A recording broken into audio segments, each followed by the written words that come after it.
What's good, duelist? Johnny Akusa here, coming at you with a deck profile from Team Go Games channel. I want to first give a shout out to Sean and Omar for helping me put this deck together.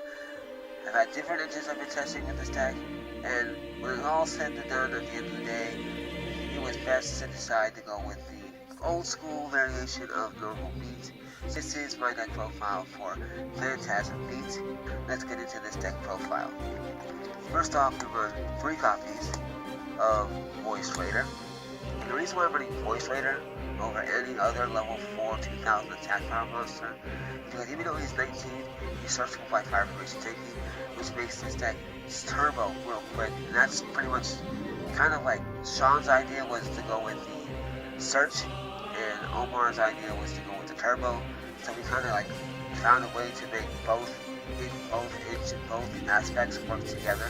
And that's why I'm running this card in my deck, because it's searchable up taking live at all times. So and then for the next monster, I run 3 copies of Wolf Warwolf, another tanky target.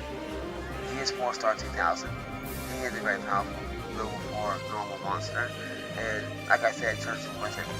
And then I'm running 2 copies of Phantasm Spiral Dragon. I'd run him at 3, but when I saw him, I was thinking Psy-Frames and Psy-Frame Timer. And when you play Psy-Frames, if you've never played Psy-Frames before, you never want to see Psy-Frame Timer in your hand, because he's always searchable and summonable from the deck, and having him in your hand makes him a dead draw. And you would much like to see another card like, say, one of your push spells, or a trap card, or even a field spell for that matter. And next, I run 2 copies of Ghost Ogre, and this card's just nuts. This monster I run 3 copies of, not 3 copies, 1 copy of the Rescue Rabbit Run. Jesus, where am I going today? I just kind of work. Anyway, 1 copy of Rescue Rabbit. This card is really good in your opening hand. If you see this card, you're just gonna go nuts.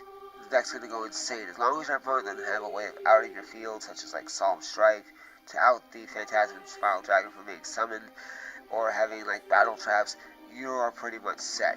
And that rounds off all the monsters for this deck. Moving on to my spell cards, I run 3 copies of Phantasms.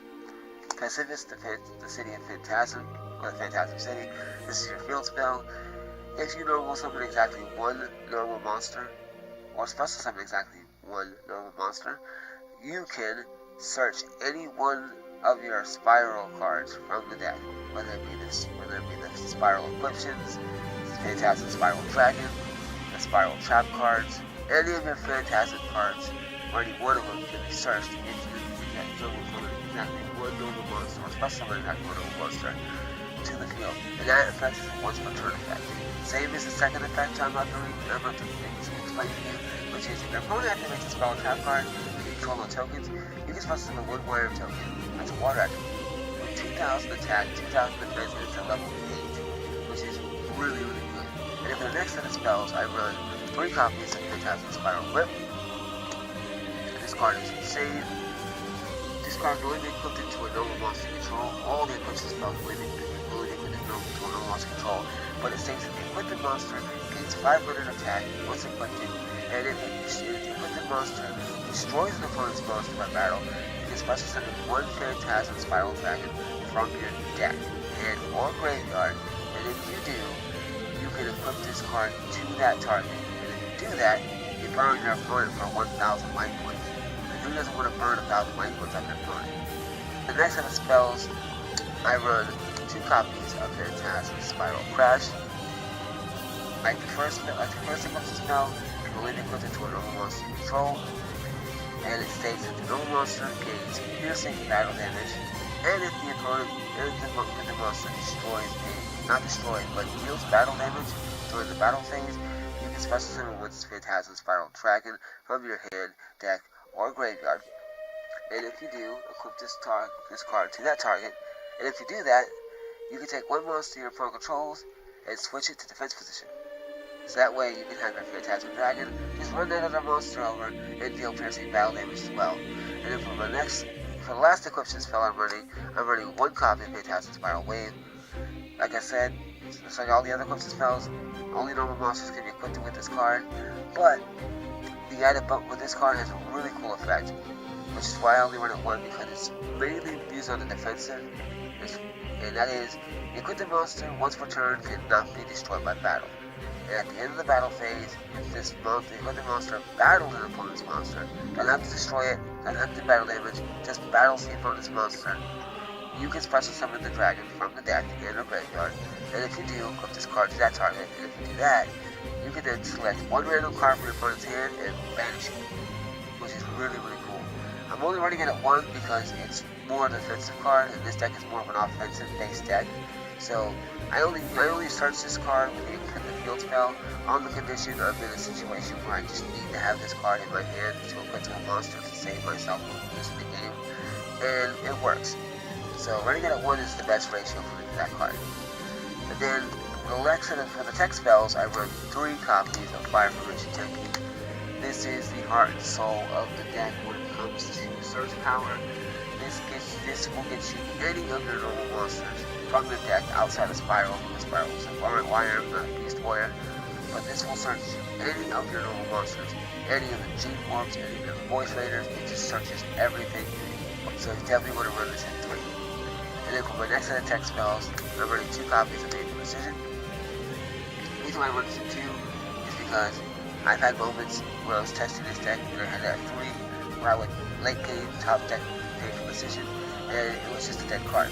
I have 3 Gene Morphs in the graveyard, 2 Voice Raiders in my hand, and I'm like, I can search a voice. I can't search anything because I don't have enough normal. I don't have 2 monsters with the same name that are level 4 or lower normal monsters in my deck.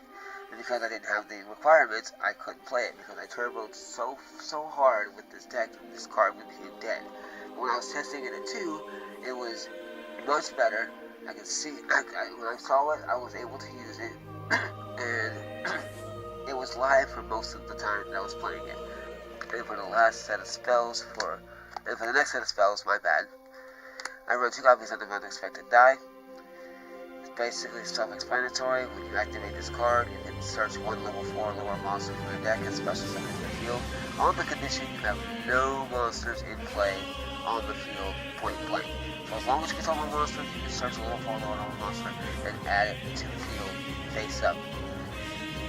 And I run 3 copies of the most broken spell card in the entire archetype, and that is the Wave. This card can only be activated. That's the first card you activate in main phase 1, so if you're going to activate the Wave in your hand, you have to play this first before you play anything else in your first main phase. But it also has that really added cool bonus that states either player can normal summon or special summon attack monsters from their hand, deck, or graveyard, or extra deck. So once you drop this, your opponent's locked out of his out of his effect monsters until the end of your next draw phase. And since you're running a bunch of normal monsters anyway with no effects, this card is really, really good. For the last spell card in my deck, and this is the last spell card, Part of Duality. You want to have some draw power.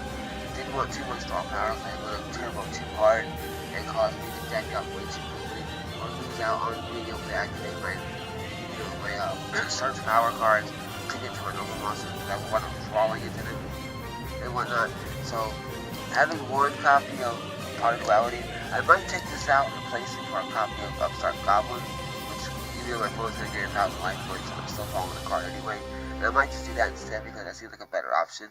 But right now I'm playing it with Part of Duality and it seems to be fine. But that's the last spell card of my deck.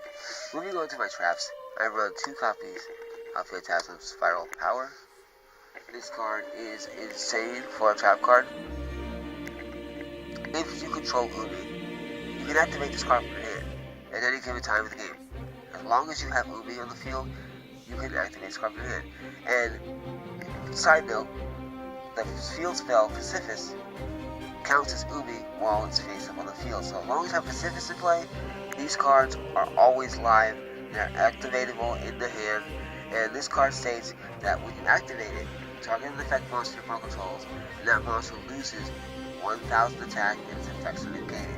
And it has a secondary effect where it states if it's in the graveyard, you can banish this card, and then target 1 normal monster you control, and equip every single equipment spell on the board to that 1 monster. So this card is really cool.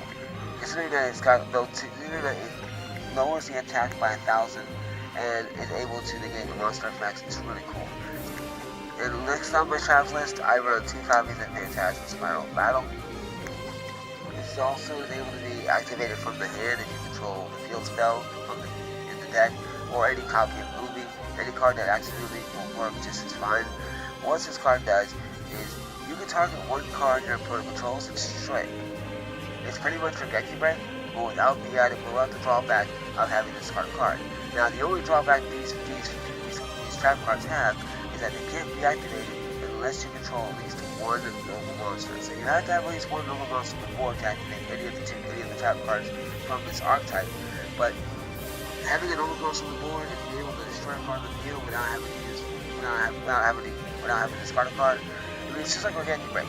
Think about having monsters on the board, and then you activate a Geki Break and discard a card from hand to destroy a card. All you have to have is normal monster. This deck relies on normal monsters and only normal monsters to play. And being able to destroy a card on the field that your opponent controls without the worries of drawbacking into paying life points or discarding cards is really, really good. And then for the last set of traps, I run 2 copies of Floodgate Trap Hole.